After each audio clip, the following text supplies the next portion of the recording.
एक महिला एक गाने को गुनगुनाती है अपने घर में रोज़मर्रा के काम करते हुए। गाना ये है कि मैं श्याम की दीवानी हुई रे। लेकिन उसका पति को ये गाना अच्छा नहीं लगता और उस महिला को उसका पति बार बार डांटता है कि तू ये गाने को नहीं गुनगुनाएगी।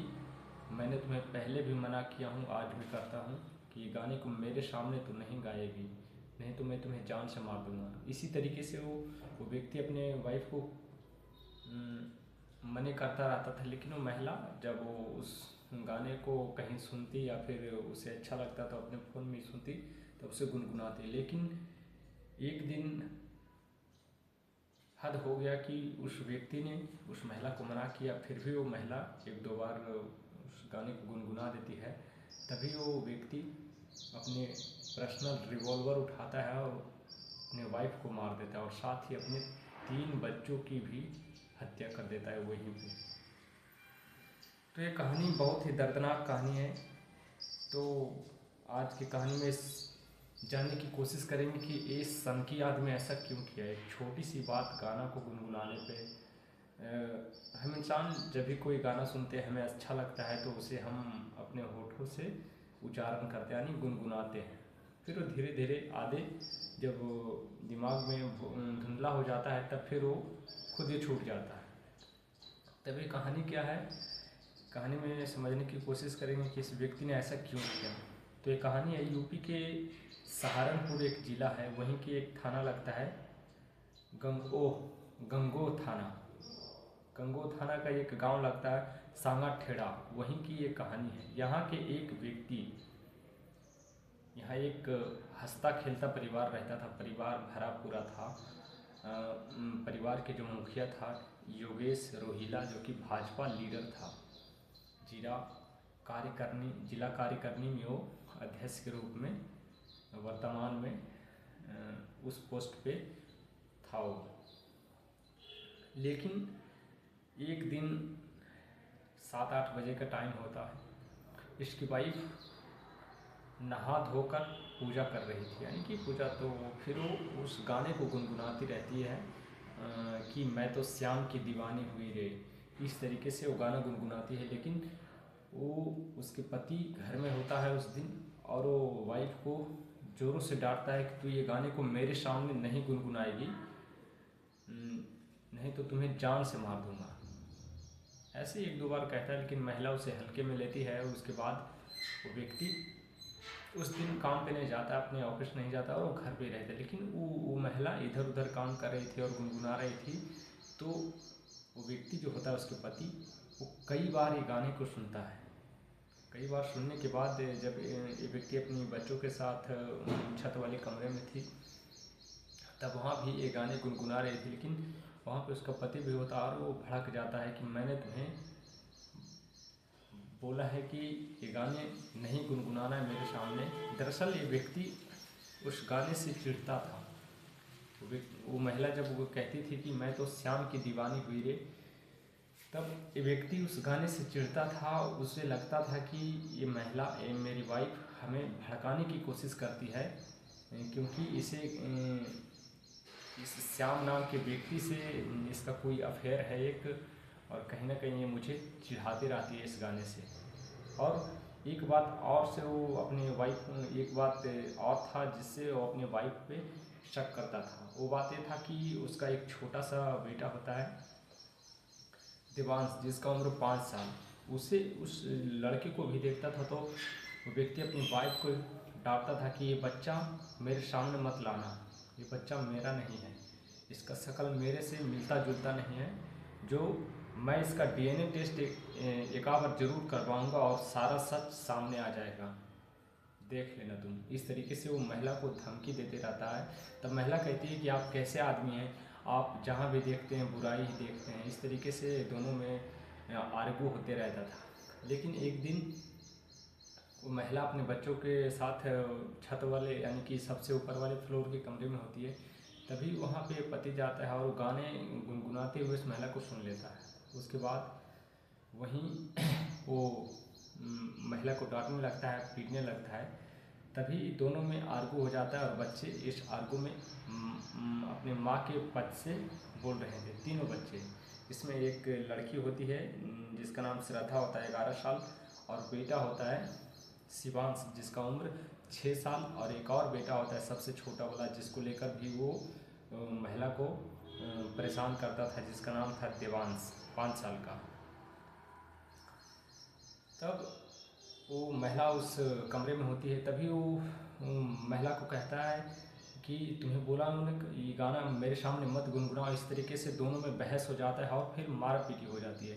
तभी वो व्यक्ति अपना आपा खोल देता है और उसने अपने पर्सनल रिवॉल्वर, जो कि उसके पास लाइसेंसी गन था, वो जैसे कि मैंने बताया कि वो भाजपा के लीडर था, तब उसके पास ये गन आसानी से मतलब कि वो उपलब्ध करवा लिया था, अपने पास रखता था पहले से। तब वो अपने गन लाता और महिला के कनपट्टी पे लगाता है, लेकिन महिला इस रुद्र रूप को देखकर वो डर जाती है कि लगता है कि आज ये कुछ कर ही देगा। इससे वो महिला डर जाती है और फिर उसके पैर में गिड़गिड़ाने लगती है गिरकर कि ऐसा मत कीजिए, जो आप जहाँ भी देखते हैं गलत ही देखते हैं। ये बच्चा आप ही का है और मैं इस गाने का ये मतलब नहीं कि मैं आपको चिढ़ाती हूँ, कोई श्याम नाम के व्यक्ति नहीं है, मैं तो भगवान के नाम पे ये गाना गाता हूँ। इस तरीके से वो महिला अपना बयान दे रही थी, लेकिन वो व्यक्ति गुस्से में इतना पागल था कि उसे कुछ समझ ही नहीं आया और उस महिला पे गोली चला देता है, यानी कि उसके माथे पे जब बैठा था तो ऊपर से गोली मार देता है और गोली आर पार हो जाता है, उसके साइड से निकल जाता है महिला को, लेकिन महिला वहीं पे गिर जाती है। उसके बाद वो अपने बारी बारी से पहले बेटी को श्रद्धा, शिवांश जो कि दूसरा वाला पहला वाला बेटा है और दूसरा वाला सबसे छोटा वाला बेटा, चारों को गोली मार देता है। गोली मारने के बाद उन बच्चों को खिड़की का कांच तोड़ता है, वहाँ से फिर बाहर फेंक देता है रोड पे खिड़की से।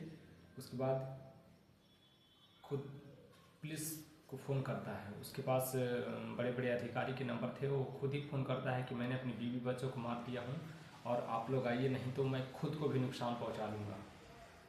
इस बीच जब गोलीबारी स्टार्ट हुआ था तो इसके पड़ोस में रहने वाला चाची का लड़का भी किसी तरीके से उसके फान कर ऊपर से उसके घर गया और वहाँ पे जाकर बीच बचाव करने की कोशिश की, लेकिन उसे गन पॉइंट पे उसे भी ये व्यक्ति दूर रखा और सभी को गोली मार दिया। अपने ही परिवार वालों को 4 लोगों की गोली मार देता है, जिसमें इसकी लड़की को जो कि 11 साल की बेटी होती है श्रद्धा, उसका तो वहीं पे मौत हो जाता है, लेकिन बेटा 2 और एक महिला को किसी तरीके से नज़दीकी अस्पताल में ले जाया जाता है, लेकिन बेटा और दोनों बेटा वहीं पे फिर डेड हो जाता है। लेकिन महिला को एक वहाँ के हॉस्पिटल राजकीय पिलखानी में, मेडिकल कॉलेज पिलखानी में एडमिट कराया जाता है। वहाँ से फिर उस महिला को चंडीगढ़ रेफर किया जाता है, लेकिन वहाँ भी उसकी डेथ हो जाती है।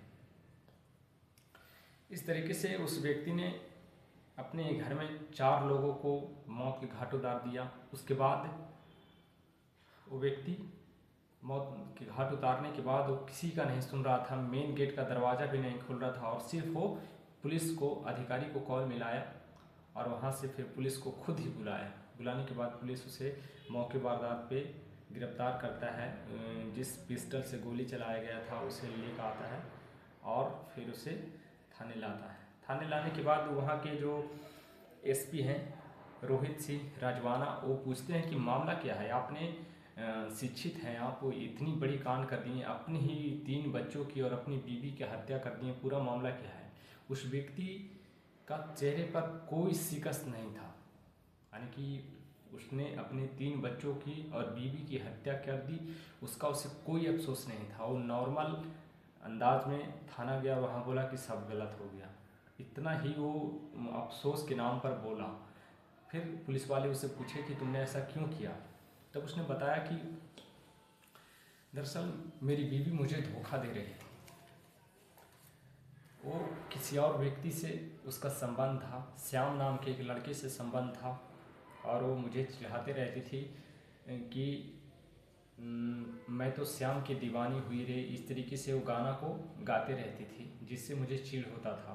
और वो छोटा वाला लड़का भी मेरा नहीं है, वो किसी गैर मर्द का वो बच्चा है। इस तरीके से वो पुलिस को बताया। फिर उसे बताया कि आपने और भी बच्चों को क्यों मार दिया।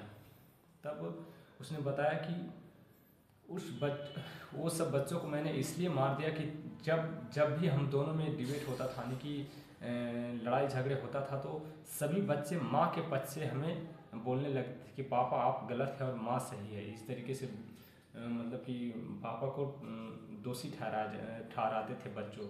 इसीलिए उस व्यक्ति ने उन सबको मार दिया। तो व्यक्ति अभी जेल में है। और इस व्यक्ति के कुछ पिछले कारनामे को भी याद करते हैं। दरअसल ये व्यक्ति पहली बार 2 शादी करता है। पहली बार एक सहारनपुर ज़िले की एक शिक्षा मित्रिका होती है, 2006 में उससे शादी करता है। शादी करने के बाद जब 11 नवंबर 2007 को इसके माता पिता और 3 बहनों ने जहर खाकर आत्महत्या कर लेती है, तब ये जो इसकी पहली वाली पत्नी थी, शिक्षिका मित्र जो थी, वो अपने मायके में होती है। अब यहाँ पे यही सब होते हैं, माने कि ये जो योगेश, 3 बहनें और माता पिता, लेकिन इनमें से सिर्फ योगेश बचता है और बाकी इसके घर वाले सभी मर जाते हैं। उस समय भी इस व्यक्ति पे लोगों ने शक जाहिर किया था कि इसने अपने घर वालों को जहर देकर मार दिया, लेकिन उस वक्त इसने जल्दी जल्दी अपने 3 बहनों को और माता पिता का किसी तरीके से दाह संस्कार कर दिया। उस बीच किसी गांव वाले ने मतलब पुलिस को सूचना दिया कि हो सकता है कि योगेश ने ही इन सबको जहर देकर मारा है, क्योंकि इसी तरह के सनकी आदमी था ये। तब वहाँ पे ये रिश्तेदारों और गांव वालों के मदद से पुलिस जब आई, जब चिता जल रहा था उसमें पुलिस आई, तब इसने पथराव कर दिया और पुलिस को भगा दिया। उस समय भी इसे गिरफ्तार कर लिया गया था कुछ देरी बाद, लेकिन क्योंकि चिता जल चुका था तो ना तो किसी का पोस्टमार्टम हुआ था, ना कोई एविडेंस, तो इसे बिना एविडेंस के, यानी कि बिना कोई सबूत के इसे छोड़ दिया गया। फिर ये 2012 में शादी करता है इस महिला से, नेहा नाम की एक महिला से, जिससे 3 बच्चे होते हैं, जिसका आत्महत्या इसने अभी किया है 29 मार्च 2025 को। तो इस तरीके के सनकी व्यक्ति के बारे में आप क्या कहेंगे, जिसने अपना ही घर उजाड़ डाला। लाख आपको गुस्सा आता है, फिर भी आप इतना बड़ा कदम उठाना कितना अच्छा बात है। आप अगर बीवी का अफेयर भी किसी से चलता है तो आप उसे जान से नहीं मार सकते हैं, जाने दो उसे किसी के साथ। बहुत सारे कहने का मतलब ये बहुत सारे रास्ते हैं जिससे प्रॉब्लम को सुलझाया जा सकता है। अपने 3 बच्चों को मार दिया, अभी व्यक्ति जीवन भर जेल में रहेगा। जब तक इसका सांस है, एक एक सांस इसका कैद हो गया समझिए, तो इसका भी जीवन अब नर्क हो चुका है। तो इस पर आप लोगों का क्या राय है, कमेंट बॉक्स में ज़रूर ऐड करें।